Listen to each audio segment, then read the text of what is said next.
Today we have a guest, Chelsea, and she has an amazing story that we can relate to on so many levels. She describes her journey as one full of twists and turns, speed bumps, potholes, and even a little roadkill, but also moments of fresh pavement and forward momentum. She's experienced both ends of the spectrum when it comes to body image. She's been the girl who felt ashamed of her body, trying to hide, cover up, and shrink herself, and she also stood confidently on the Miss America stage in a bikini, feeling more empowered than ever. Her relationship with her body, fitness, and nutrition has not been linear. It's been messy, evolving, and real. She's tried a lot, failed a lot, but most importantly, she's learned a lot, and now she believes it would be selfish to not share what she's discovered along the way. So this is her mission, is to teach women how to love their bodies and to treat them amazingly. By the way, my name is Jamie McQuivey, and this is Healthy by Design, from stressed to blessed. I'm a holistic nutritionist and digestive specialist, and after 20 years of working with hundreds of women, I'm here to help high-performing Christian women heal burnout, digestive struggle, and hormone imbalances so you can do what God designed you to do. Welcome, Chelsea. It's so good to have you here. Oh my gosh, thank you. What an introduction. My Right? goodness. Yeah. Well, you're amazing. And I'm so glad when I reached out that you accepted the invitation to come, because I think so many women, there's such a spectrum, and so many people, women especially, want to be this stable, like I do everything all the time right, very fixed. And we're just creative motion beings that ebb and flow. One of my first questions for you is, can you share a little bit of your journey with dieting and food stress, and kind of how you got to a faith-based approach? I mean, yeah, that's a great question. It's still evolving. So when I try to think about a starting place, I draw a blank because there are so many different iterations of starting again and stopping and starting. But generally, I would say really in my young adult life, kind of coming out of college, is when I first started to notice I was not happy with my body. And I was in a season where there were so many changes happening in that transition. Graduating from college, I graduated with a degree in vocal performance. I wanted to be a professional singer. And I was waiting on callbacks from auditions, and just in this, I don't know, just imbalance of life. And I was really, quite honestly, I was quite depressed with everything going on. I had a whole slew of life changes. I was diagnosed with skin cancer for the first time. I had a bad breakup. My best friend just kind of exiled me. My grandmother passed away. Like all of life happened all at once in this one year. And I came to the realization that when life gets out of control, the only thing that I always have control of is how well I take care of my body. And I just poured all of my energy and focus into that and started learning about nutrition and getting more involved in the gym. I was so financially insecure at the time that I just went to gym after gym after gym in the city I was living in and did all of their free week trials because I knew I wanted some kind of place, an outlet to go. And I borrowed a friend's student ID so I could get into the gym at my college that I just graduated from, but then she needed it back. And I was desperate really to find some sort of thing I could control, and taking care of my body was it. And it felt good to do that. It felt really rewarding. And it just kind of escalated from there. And now I feel so passionate about it because it truly changed my life once I took ownership of taking care of my body, that I want to share that with as many people as possible, because when you take care of your body, everything else falls into place. You're able to pour into other people. You're able to step into your God-given purpose because you're taking care of the vessel that he gave you to do life in. Yes. And On the other end of the spectrum, when you're not taking care of your body, it's you are kind of just weighted. There's weighted down. We can't do our God-given things. We can't show up. So I was very sick at one point, and I'm so grateful for the people who served me.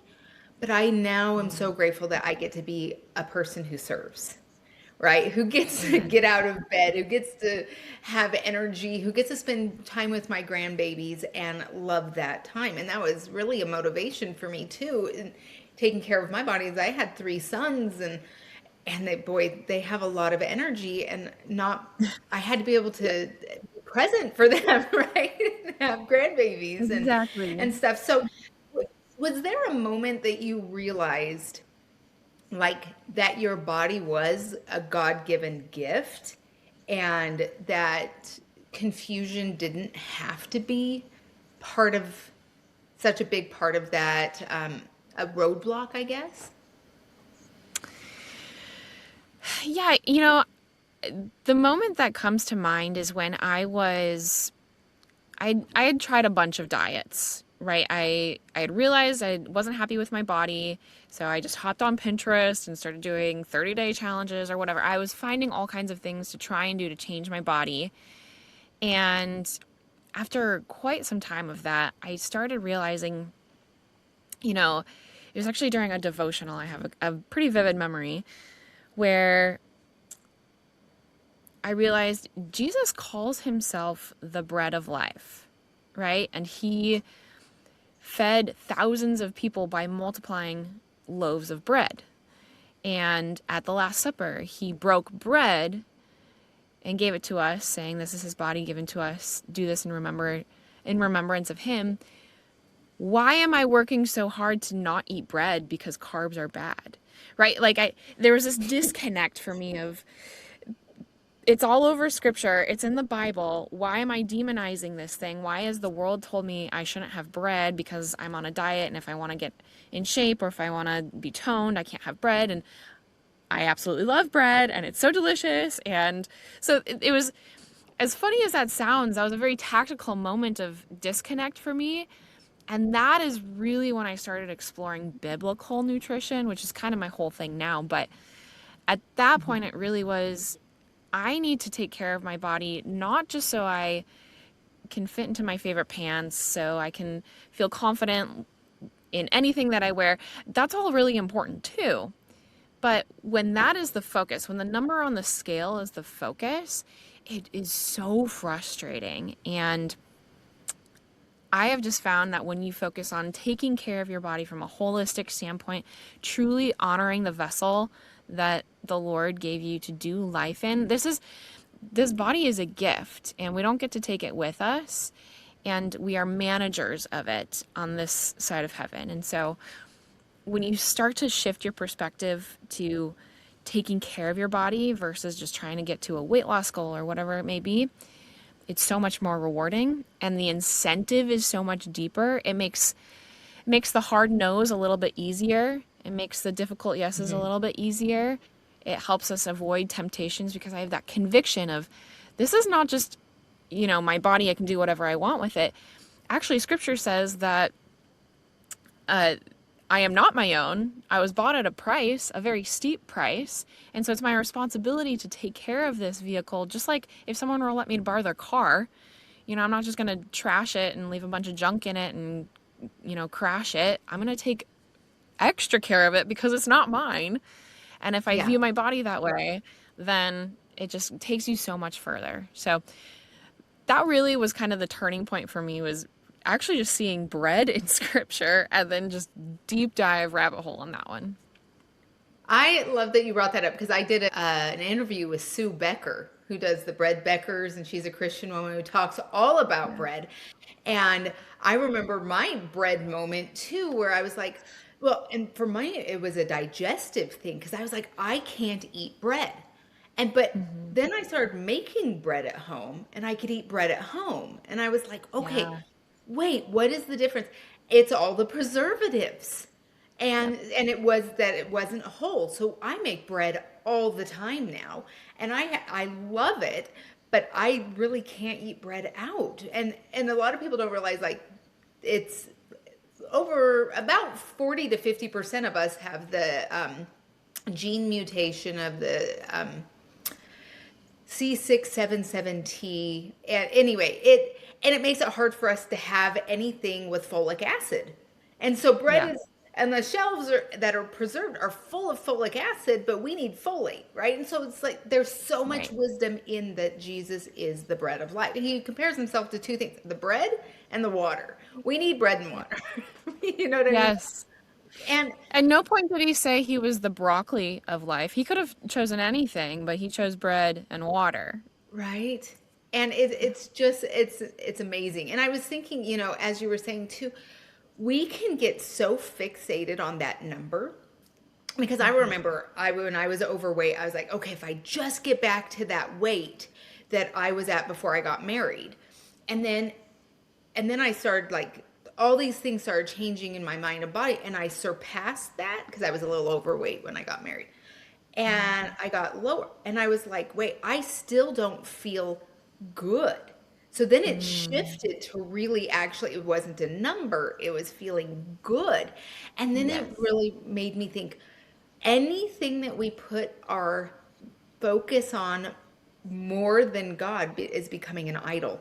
And I think a lot of us, that scale is an idol, or even our sickness can be an idol. I'm going to focus on sickness, and we know that it grows, right, when we focus on it. Yeah. And so focusing on God is so much more powerful, and his healing power and his healing foods and his healing ways. When he says rest, it's not a Oh my gosh. suggestion. When he says No. rejoice, it's not just for giggles. Like, he's telling Yeah. us that he's giving us the method, the protocol. And so another question I had for you as I was going through this was kind of fun. You talk about two things I love in your podcast. And so I want to talk about three things, which is, one, the diamond meals, because I thought that was Oh, kind yeah. of a fun way to do that.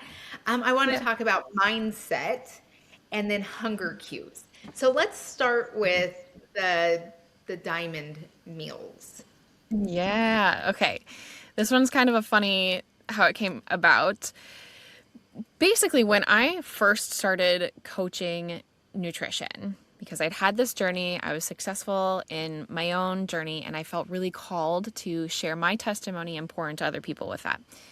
And I basically just took all of the knowledge that I had gained from personal experience, following different diets, tracking macros. I did zone, I did, Yoli, I mean, a million different things. And I took the best of all of those that actually worked and try to put it in a format that you could do sustainably, regardless of what life throws at you, whether you've got soccer practice and then a baseball game and then you're traveling and then you've got a work conference. How can we eat well through all of those situations? Because consistency is key, right? Mhm. And so I created this framework called the Diamond Meal that basically is just like a plug and play. This is what you should eat every time you eat, and it takes the guesswork out of it. It's just color. I call it paint by colors. Like, put yellow here and put green here, and if you just stay in the lines, you're gonna be fine. And it also offers enough variety that you don't get sick of eating the same thing over and over and over again. And the reason I call it a diamond meal is because there's four components. We always need a protein, a veggie, a starch, and a fat. I call it starch because I think people are still afraid to eat carbs, but I essentially use them interchangeably. Yeah. And then there's a hierarchy of, you know, how much you should have of each based on your plate and your size and your goals. But I call it the diamond meal because of my history with pageantry and the Miss America organization. And that's when I really started coaching. I was coming out of being Miss Iowa. And so diamonds just kind of made sense. And then the plate is the shape of a diamond. So it's kind of a visual thing, but it's clever and it's really stuck with people. A lot of my clients still send me pictures years after we've worked together bragging about their diamond meals.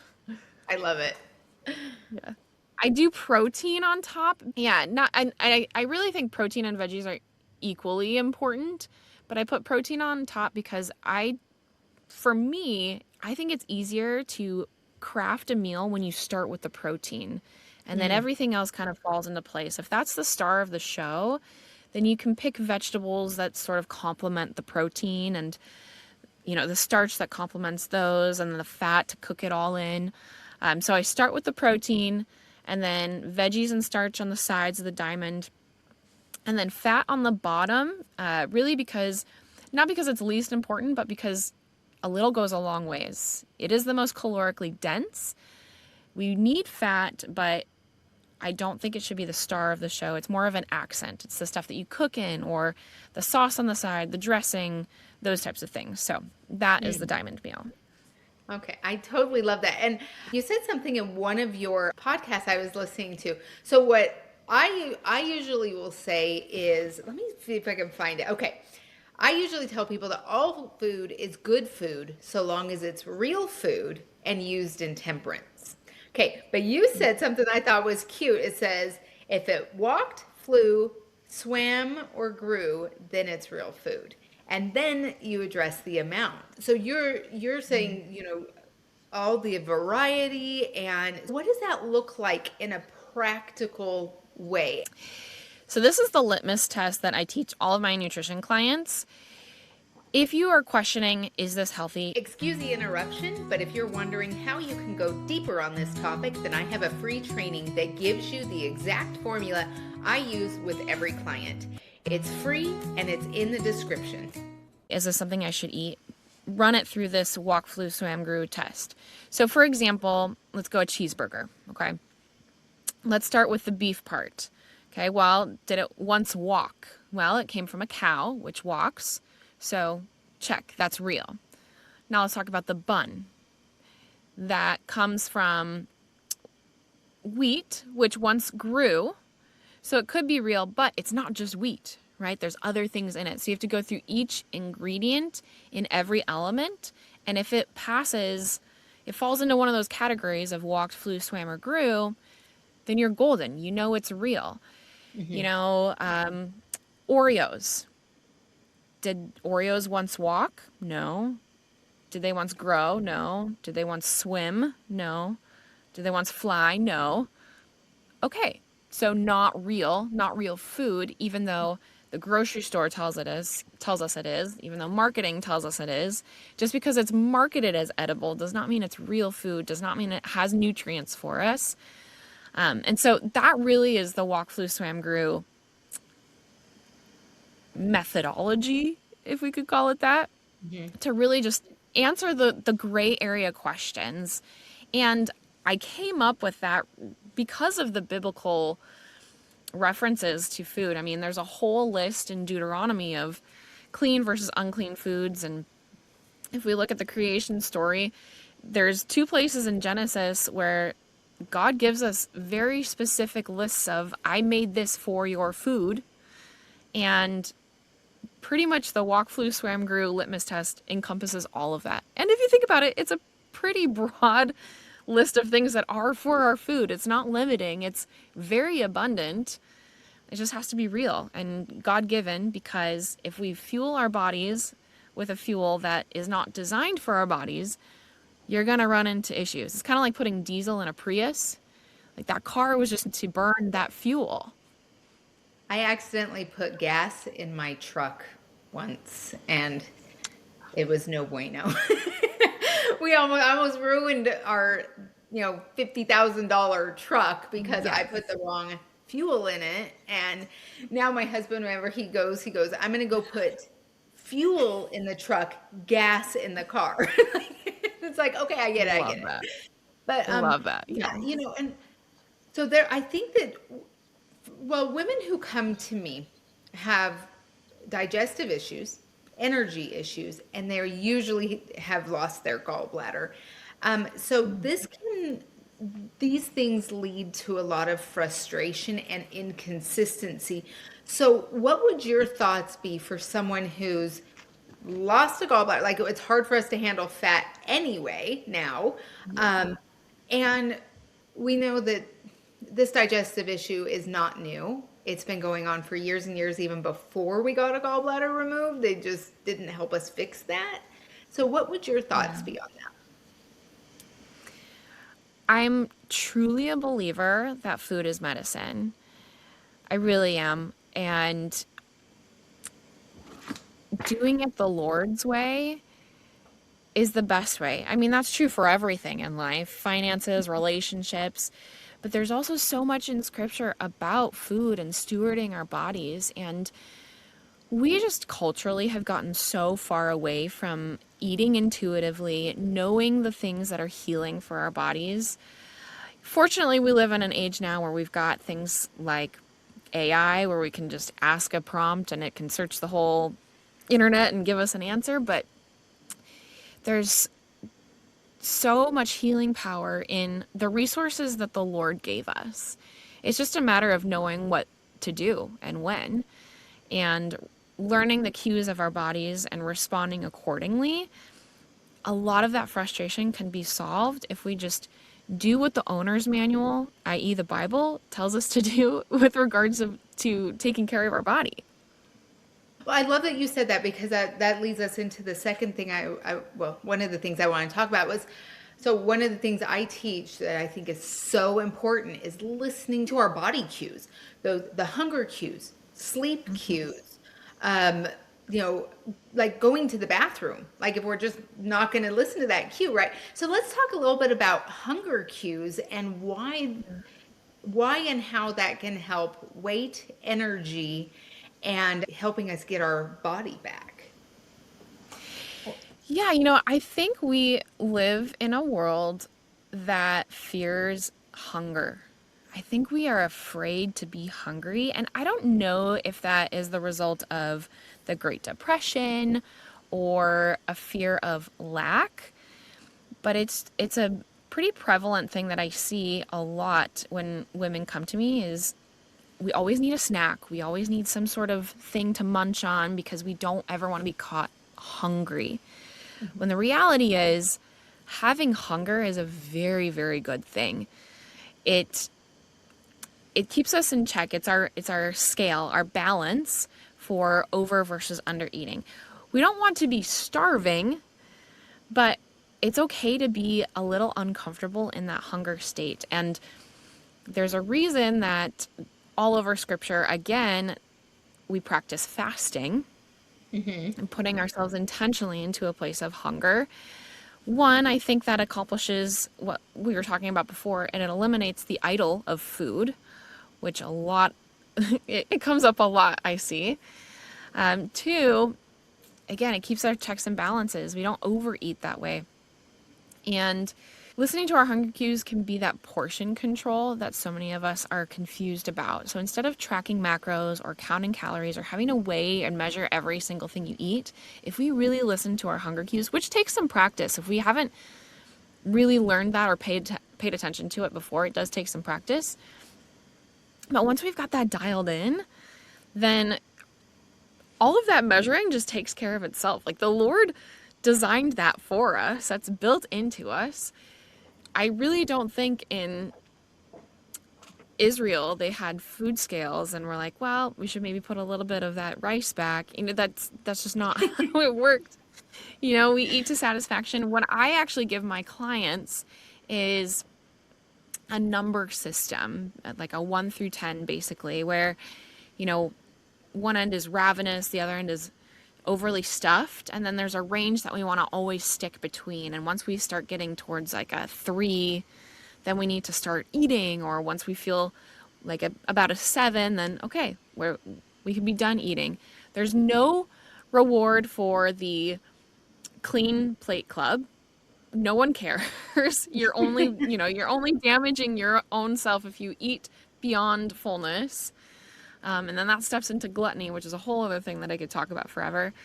But yeah, listening to those hunger cues can save you so much headache. It's just a matter of actually learning what that feels like and being okay with a little bit of discomfort for a little bit of time. I love that, because I remember when I started really listening to my hunger cues, it actually brought up anxiety, right? So I let myself get hungry, and it was like almost this panic would start to well. And so I would sit with it and go, okay, what am I actually feeling here? And there was a lot of, I'm not going to be taken care of. There's not enough. And it's like, oh, Yeah. once I started going, my fridge is full of food. We're good. Or I have money. Because when I was growing up, my family was really poor and sometimes we didn't have dinner. So I had trained Mhm. myself to gorge when I could, and it just Totally. stuck with me.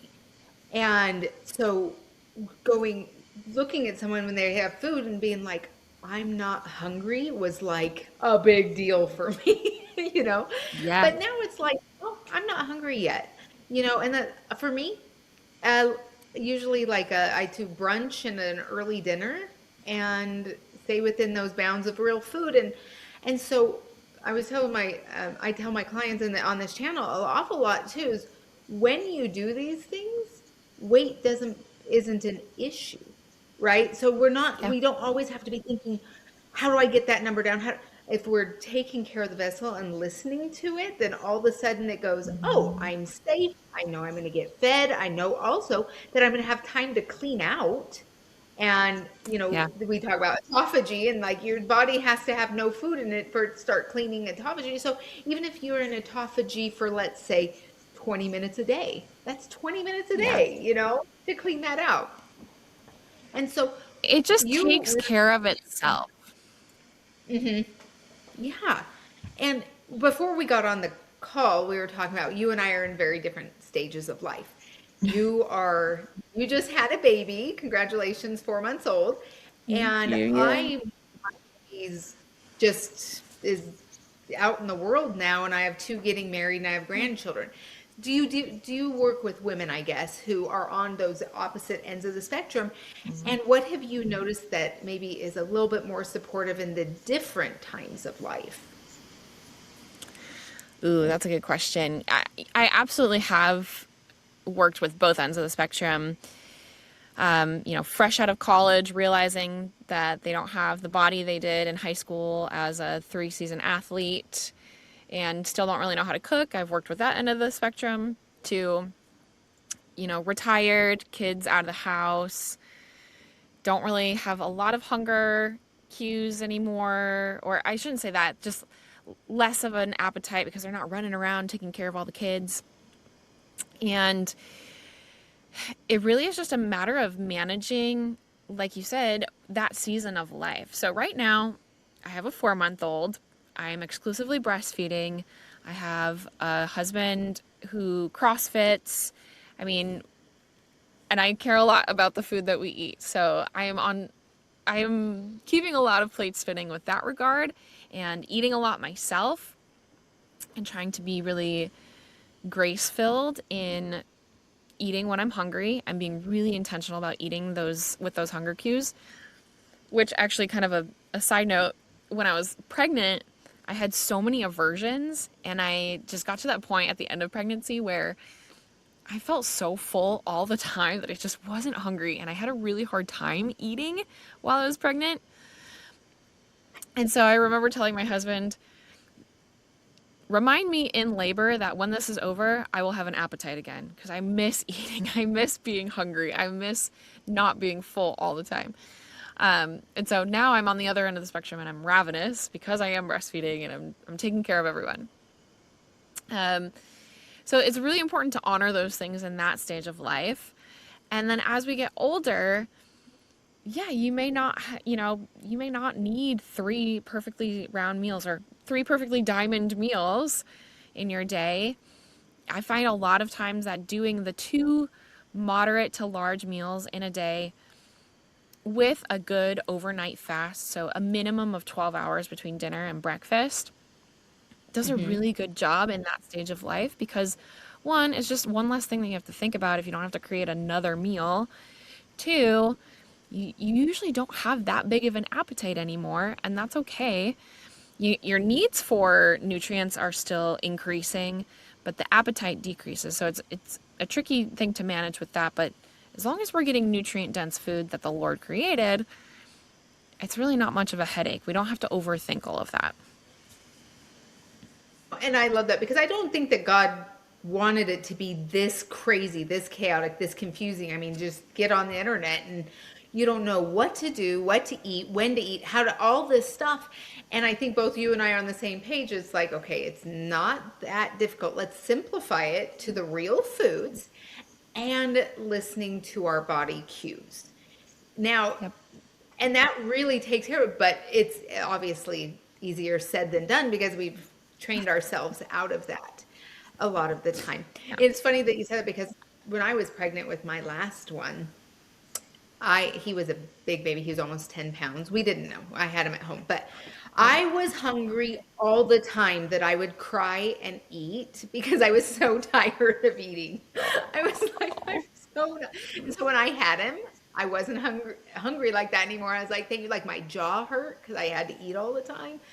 But Oh my God. you know, and so mine was kind of that opposite experience. And now he's an athlete.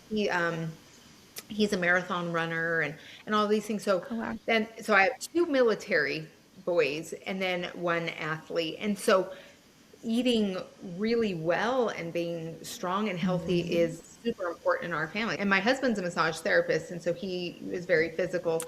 And so it's an easy way, I think, to really take care of the, like you were saying, to take care of the vessel that we have.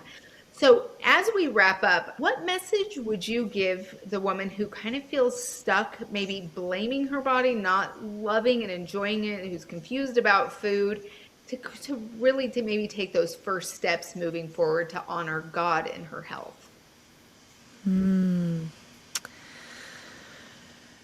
Gosh, I mean, I remember being there, and it's hard to feel stuck in a body you don't love. It's hard to wake up every day and not even really want to look in the mirror because you just are unsatisfied with what you see. And maybe you've tried all the things and nothing seems to work. Or if something does work, it's just so hard to maintain with everything else that life has going on. And I totally understand that. For me, the biggest first step, it was actually a very small step, but the biggest impact was the diamond meal, and actually just including vegetables every single time I ate was the smallest thing that I could do that made the biggest impact. And then really just retraining my mind to see my body as a gift, not a curse, not something I'm stuck with, but an opportunity to demonstrate, Lord, thank you for this gift. Thank you for entrusting it to me. I'm going to do my best to take care of it. And I need your guidance. I need your help. I need your strength and support because the world does a really good job of tearing it down and tearing me down. And the enemy has a way of getting in the reflection in the mirror for whatever reason. And so I need your help, Lord. But yeah, just shifting that mindset can make all the difference in the world. And I will also, shameless plug here, I wrote a book it's called The Guide to Eating Biblically in a Modern World. It's a quick read, but I mention this because I've had people message me after reading it saying, this completely changed how I see my body and how I see food. And I'm never going back. I'm never going back to restrictive dieting. I'm never going back to hating my body and wanting to dress in layers and cover up because I'm ashamed of it. Because of this mindset shift that your body really is a gift and you're managing it. And what feels like stuck or impossibilities is just an opportunity for the Lord to do his transformation and you to be another testimony.